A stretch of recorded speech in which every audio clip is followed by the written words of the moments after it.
हरि की जागृत चेतना से चैतन्य हो संसार, देव उठान की पुण्य बेला में मिटे सभी विकार। हरे कृष्णा। ओम नमो भगवते वासुदेवाय।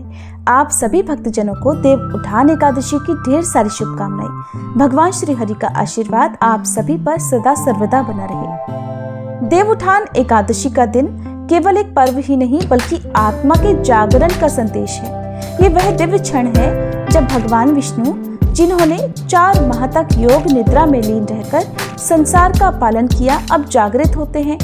ये जागृति हर साधक को आत्मानुभूति, प्रेम और भक्ति से जोड़ती है और देव उठान एकादशी का ये पर्व हमें विश्वास, भक्ति और सत्कर्म का संदेश देता है। इस शुभ अवसर पर प्रभु का आशीर्वाद प्राप्त करने के लिए भक्तजन सच्चे मन से उनकी आराधना करते हैं और कथा का श्रवण करते हैं। तो आइए श्रोताओ, आज देव उठान एकादशी के शुभ अवसर पर कुछ पवित्र कथाओं का रसपान करते हैं। कथा महाभारत काल की है, जब धर्मराज युधिष्ठिर के महल में भगवान श्री कृष्ण विराजमान थे।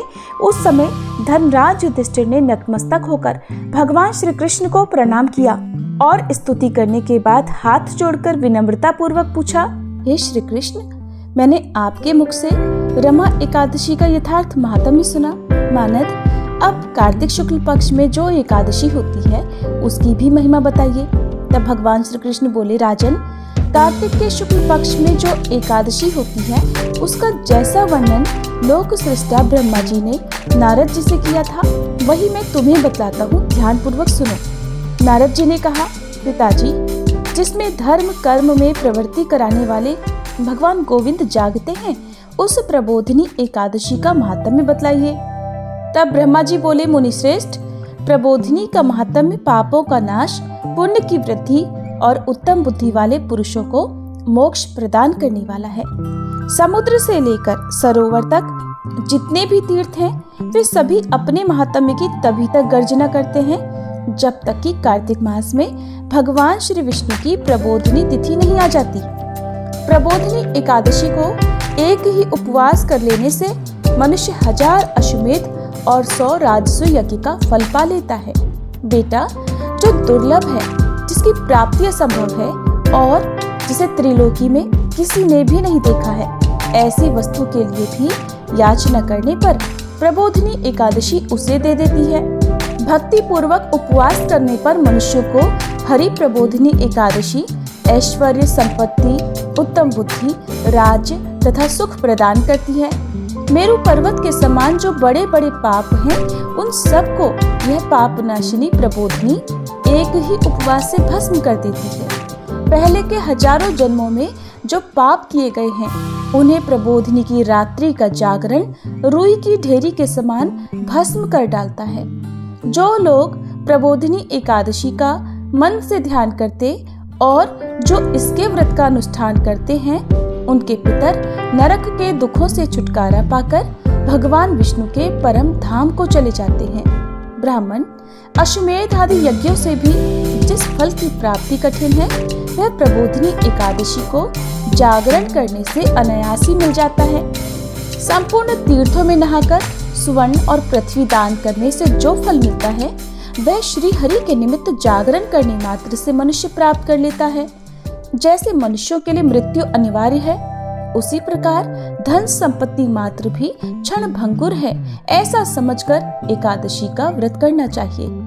तीनों लोकों में जो कोई भी तीर्थ संभव है, वे सब प्रबोधिनी एकादशी का व्रत करने वाले मनुष्य के घर में उपस्थित रहते हैं। कार्तिक की हरि प्रबोधिनी एकादशी पुत्र तथा पौत्र प्रदान करने वाली है। जो प्रबोधिनी को उपासना करता है, वही ज्ञानी है, वही योगी है, वही तपस्वी और जितेंद्रिय है तथा उसी को भोग और मोक्ष की प्राप्ति होती है। बेटा, प्रबोधिनी एकादशी को भगवान विष्णु के उद्देश्य से मनुष्य जो स्नान, दान, जप और होम करता है, वह सब अक्षय होता है। जो मनुष्य उस तिथि को उपवास करके भगवान माधव की भक्ति पूर्वक पूजा करते हैं, वे 100 जन्मों के पापों से छुटकारा पा जाते हैं। इस व्रत के द्वारा देवेश्वर जनार्दन को संतुष्ट करके मनुष्य संपूर्ण दिशाओं को अपने तेज से प्रकाशित करता हुआ श्री हरि के वैकुंठ धाम को जाता है। प्रबोधिनी को पूजित होने पर भगवान गोविंद मनुष्यों के बचपन, जवानी और बुढ़ापे में किए हुए 100 जन्मों के पापों को, चाहे वे अधिक हो या कम, धो डालते हैं। अतः सर्वथा प्रयत्न करके संपूर्ण मनोवांछित फलों को देने वाले देवाधिदेव जनार्दन की उपासना करनी चाहिए। बेटा नारद, जो भगवान विष्णु के भजन में तत्पर होकर कार्तिक में पराये अन्न का त्याग करता है, वह चांद्रायण व्रत का फल पाता है। जो प्रतिदिन शास्त्रीय चर्चा से मनोरंजन करते हुए कार्तिक मास व्यतीत करता है, वह अपने संपूर्ण पापों को जला डालता और 10,000 यज्ञों का फल प्राप्त करता है। कार्तिक मास में शास्त्रीय कथा के कहने सुनने से भगवान मधुसूदन को जैसा संतोष होता है, वैसा उन्हें यज्ञ, दान अथवा जप आदि से भी नहीं होता। जो शुभ कर्म परायण पुरुष कार्तिक मास में एक या आधे श्लोक से भी भगवान विष्णु की कथा बांचते हैं, उन्हें 100 गोदान का फल मिलता है।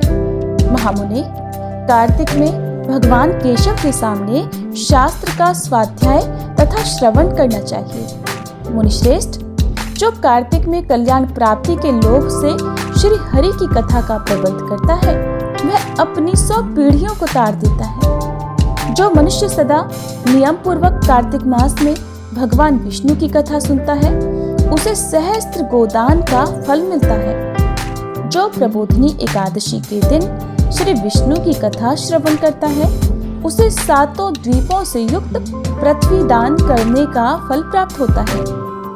मुनिश्रेष्ठ, जो भगवान विष्णु की कथा सुनकर अपनी शक्ति के अनुसार कथावाचक की पूजा करते हैं, उन्हें अक्षय लोक की प्राप्ति होती है।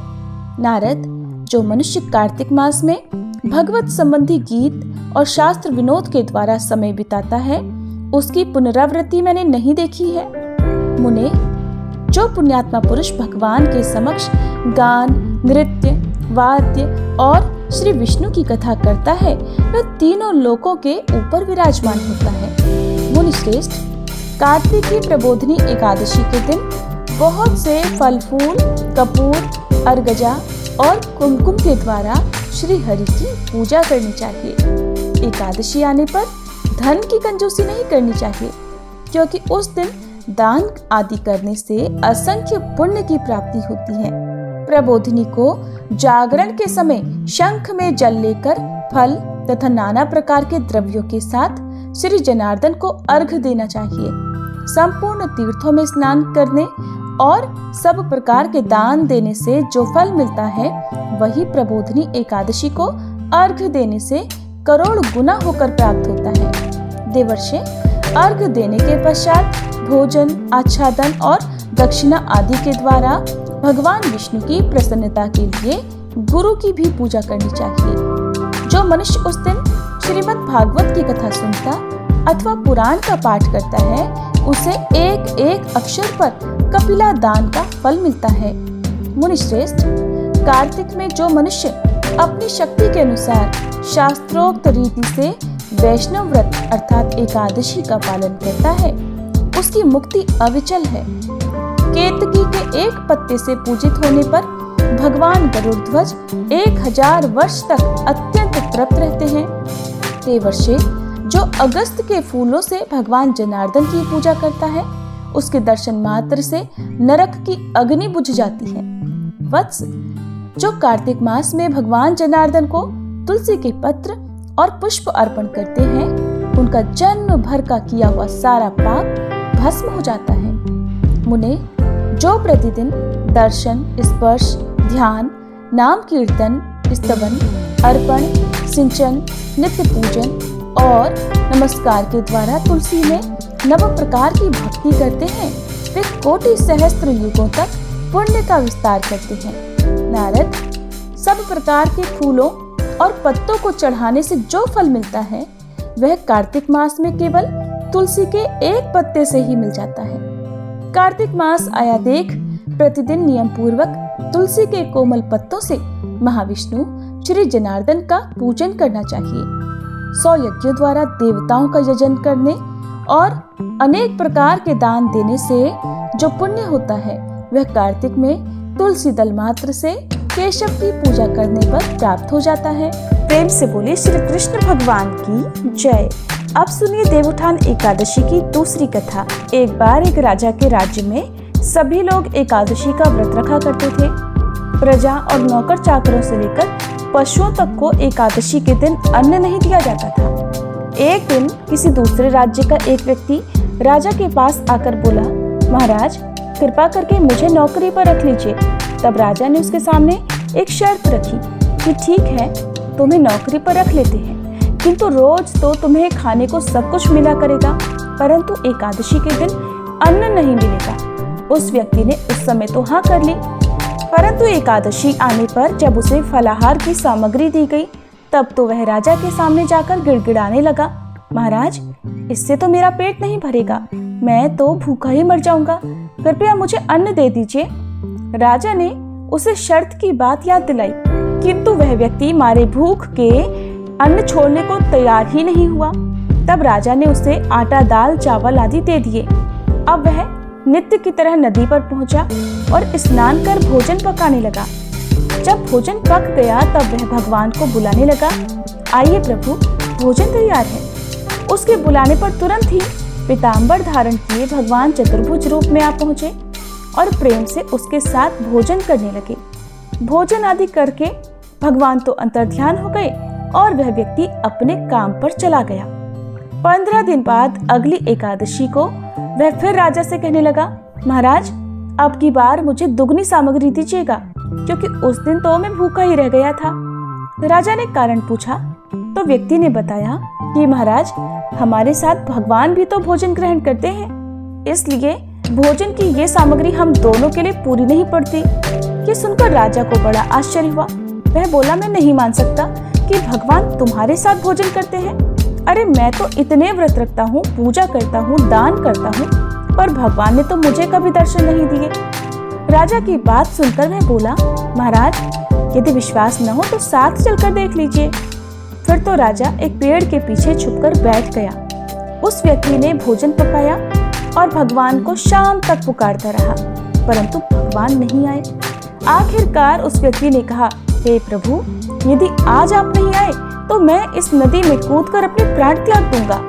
भगवान नहीं आए। तब वह व्यक्ति प्राण त्यागने के उद्देश्य से नदी की तरफ बढ़ा। प्राण त्यागने का उसका दृढ़ इरादा जानकर भगवान शीघ्र ही प्रकट हो गए और उसे रोक लिया। फिर साथ बैठकर भोजन करने लगे। भोजन ग्रहण करने के बाद, जल पीने के बाद वे उसे अपने विमान में बिठाकर अपने धाम में ले गए। ये देखकर राजा ने सोचा कि व्रत उपवास से तब तक कोई फायदा नहीं होता जब तक मन शुद्ध न हो। इससे राजा को ज्ञान मिला। फिर वह भी सच्चे मन से व्रत उपवास करने लगा और अंत में एकादशी व्रत के पुण्य प्रताप से वह राजा स्वर्ग को प्राप्त हुआ। प्रेम से बोलिए श्री लक्ष्मी नारायण भगवान की जय। अब सुनिए तीसरी प्रमुख कथा। एक बार एक राजा था। उसके राज्य में प्रजा हर प्रकार से सुखी थी।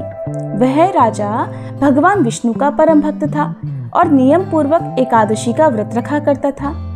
एकादशी के दिन उस राजा के राज्य में कोई भी अन्न ग्रहण नहीं करता था। यहाँ तक कि कोई भी उस दिन न तो अन्न खरीदता और न ही कोई बेचता था। सभी फलाहार करते थे। एक बार भगवान ने राजा की परीक्षा लेनी चाहिए। तब भगवान श्री हरि एक सुंदर रूप धारण करके सड़क किनारे बैठ गए। तभी राजा उधर से निकला और सुंदरी को देखकर चकित रह गया। फिर राजा ने उससे पूछा, हे सुंदरी तुम हो कौन और इस तरह यहाँ क्यों बैठी हो? तब सुंदर स्त्री बने भगवान बोले, राजन मैं बेसहारा हूँ। इस नगर में कोई मेरा जाना पहचाना नहीं है, मैं किससे सहायता मांगू? राजा तो उसके रूप पर मोहित हो गया। कहने लगा, तुम मेरे साथ मेरे महल में चलकर मेरी रानी बनकर रहो। सुंदरी बोली, मैं आपकी हर बात मानूंगी, पर आपको राज्य का अधिकार मुझे सौंपना होगा। आपके राज्य पर पूरा अधिकार केवल मेरा होगा और हे राजन मैं जो भी बनाऊंगी वही तुम्हें खाना होगा। राजा तो उसके रूप पर मोहित था, इसलिए उसने उसकी सभी शर्तें स्वीकार कर ली। अगले दिन एकादशी का पवित्र दिन आया। अब तो रानी ने सभी को आदेश दिया कि बाजार में अन्य दिनों की तरह अन्न बेचा जाए। उसने घर में मांस, मछली आदि पकवाए तथा परोसकर राजा से खाने के लिए कहा। ये देखकर राजा बोला, रानी आज तो एकादशी है, मैं तो केवल फलाहार ही करूंगा। तब रानी ने शर्त की बात याद दिलाई और राजा से कहा, या तो खाना खाओ, नहीं तो मैं बड़े राजकुमार का सिर काट लूंगी। अब तो राजा बड़े असमंजस में पड़ गया।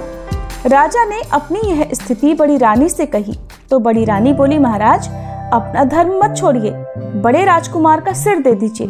पुत्र तो फिर मिल जाएगा परंतु धर्म नहीं मिलेगा। इतनी ही देर में बड़ा राजकुमार खेल कर आ गया। माँ की आंखों में आंसू भरे देखकर वह उनसे रोने का कारण पूछने लगा। तब माँ ने उसे सारा हाल बता दिया। तब वह बोला, माँ मैं अपना सिर देने को तैयार हूँ, पिताजी के धर्म की रक्षा होगी और जरूर होगी। राजा दुखी मन से राजकुमार का सिर देने को तैयार हुआ तो रानी के रूप से भगवान श्री विष्णु ने प्रकट होकर असली बात बताई और कहा, राजन मैं तो तुम्हारी परीक्षा ले रहा था और इस कठिन परीक्षा में तुम सफल हुए। तब भगवान ने प्रसन्न मन से राजा से वर मांगने को कहा। राजा बोला, प्रभु आपका दिया हुआ सब कुछ है, आप कृपया हमारा उद्धार कीजिए। ठीक उसी समय एक दिव्य विमान वहां उतरा।